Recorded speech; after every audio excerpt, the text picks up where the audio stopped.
Cek audio, cek satu, cek, cek, cek.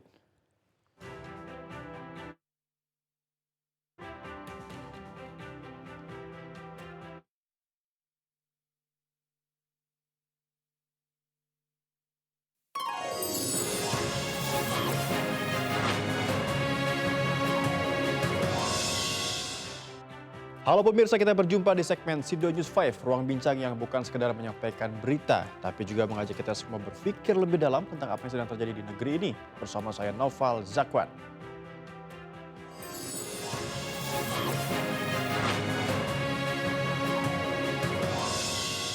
Kabar mengejutkan datang dari Badan Gizi Nasional. Kepala BGN Nanik SD yang menyatakan mengundurkan diri. Nanik beralasan akan menjalani pengobatan jantung di luar negeri. Pengumuman pengunduran diri Kepala BGN diumumkan di akun Facebook Nanik SDA. Pengunduran diri Nanik telah disampaikan kepada Presiden Prabowo Subianto dengan alasan akan menjalani pengobatan jantung di luar negeri. Ia juga menyatakan permintaan maaf atas pengunduran dirinya yang mendadak kepada Presiden. Namun ia menyatakan bersedia jika ditunjuk menjadi Dewan Pengawas BGN ke depannya. Ia juga mengaku trauma akut mengurus keuangan di BGN. Hingga kini pihak istana belum memberikan keterangan resmi terkait pengunduran diri Kepala BGN Nanik SDA.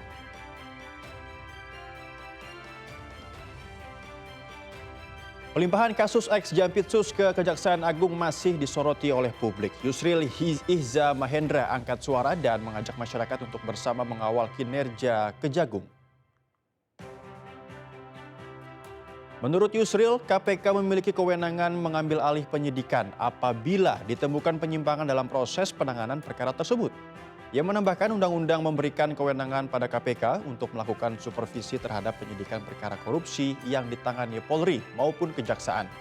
Namun karena perkara ini sudah dilimpahkan pada Kejagung, Yusril mengajak masyarakat bersama-sama mengawal penanganan perkara ini dan memberikan kesempatan kepada Kejagung untuk menyelesaikan.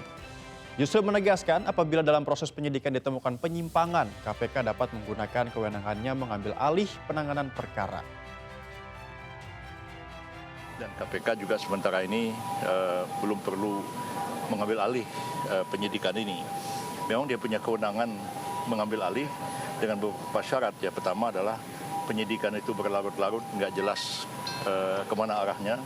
Yang kedua, melibatkan aparat penegak hukum, itu pasti sudah Pak Febri itu adalah penegak hukum. Dan yang ketiga, perkara itu menarik perhatian masyarakat, juga menarik perhatian masyarakat dan di atas 1 miliar. Ya, meskipun diberikan kewenangan seperti itu, tapi kalau penanganan. Direktur Jenderal Imigrasi dan Pemasyarakatan Hendarsam Marantoko pastikan status pencekalan terhadap ex Jampitsus Febri Adriansyah masih berlaku. Hal itu ia sampaikan merespon penerbitan 3 sprindik baru yang dikeluarkan Kejagung di kasus yang menjerat Febri Adriansyah. Hendarsam pastikan permohonan pencekalan yang sebelumnya diajukan sesuai sprindik Direktorat Reserse Kriminal Khusus Polda Metro Jaya tetap berlaku selama 20 hari. Terkait hal tersebut, Hendarsam menjelaskan imigrasi hanya sebagai pelaksana teknis untuk kasus hukum. Apabila aparat penegak hukum dan kementerian terkait ajukan cekal, maka pihak imigrasi wajib menindaklanjuti. Sesuai dengan hukum acara masih berlaku yang lama sampai dengan 20 hari dan kemudian nanti kami tinggal menunggu permintaan daripada penyidik dari kejaksaan apakah akan ada cekal lagi atau tidak. Jadi harap diketahui bahwa imigrasi hanya sebagai pelaksana teknis saja untuk kasus-kasus seperti ini. Jadi memang apabila ada dari aparat penegak hukum, dari kementerian terkait mengajukan cekal, maka kami wajib untuk menindaklanjutinya. Direktorat Jenderal Pajak atau DJP memperluas pengawasan kepatuhan wajib pajak hingga ke tingkat kewilayahan dengan melibatkan Babinsa dan Babin Kamtibmas. Ya, strategi baru ini tertuang dalam surat edaran nomor SE 8/PJ/2026 tentang pedoman pengawasan kepatuhan wajib pajak yang ditetapkan Dirjen Pajak Bimo Wijayanto pada 15 Juli 2026. Nantinya aparat Babinsa dari TNI dan Babin Kamtibmas dari Polri akan berperan dalam pembangunan jejaring informasi untuk mendukung pengawasan terhadap wajib pajak. Skema pengawasan terintegrasi ini menyasar 3 kelompok sasaran utama, yakni wajib pajak terdaftar, wajib pajak belum terdaftar, serta pengawasan berbasis kewilayahan.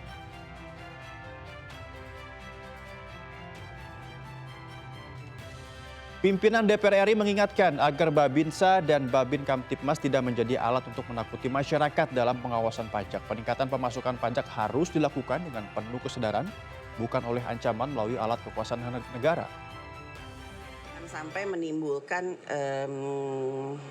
ketidakpercayaan kepada masyarakat, karena kan beberapa waktu lalu pemerintah meminta kesadaran dari semua masyarakat untuk melaporkan pajaknya secara mandiri.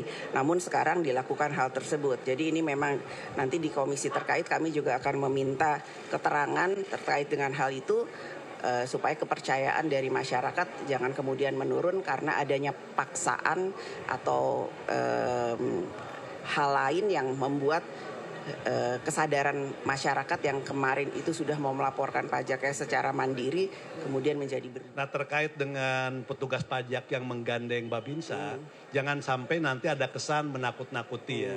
Jadi menakut-nakuti petugas wajib pajak ya, seakan-akan wajib pajak itu ditakut-takuti dan menimbulkan rasa ketakutan, dan yang paling penting jangan sampai nanti para wajib pajak itu merasa terteror. Nah, ini penting sekali ya. Jadi sebelum melakukan ini penting sekali dari pajak ini untuk memikirkan dampak dengan menggandeng institusi yang memang bukan tugasnya ya, bukan ranahnya. Jadi sekali lagi ini penting. Ya, di balik setiap kebijakan ada konsekuensi dan di balik setiap headline ada harapan publik yang tidak boleh diabaikan. Dan kalau hari ini kita belajar satu hal, itu adalah kekuasaan bisa dibongkar. Kebijakan bisa ditantang dan suara publik kalau cukup lantang bisa mengubah arah. Saya Nova Zakwan, sampai jumpa.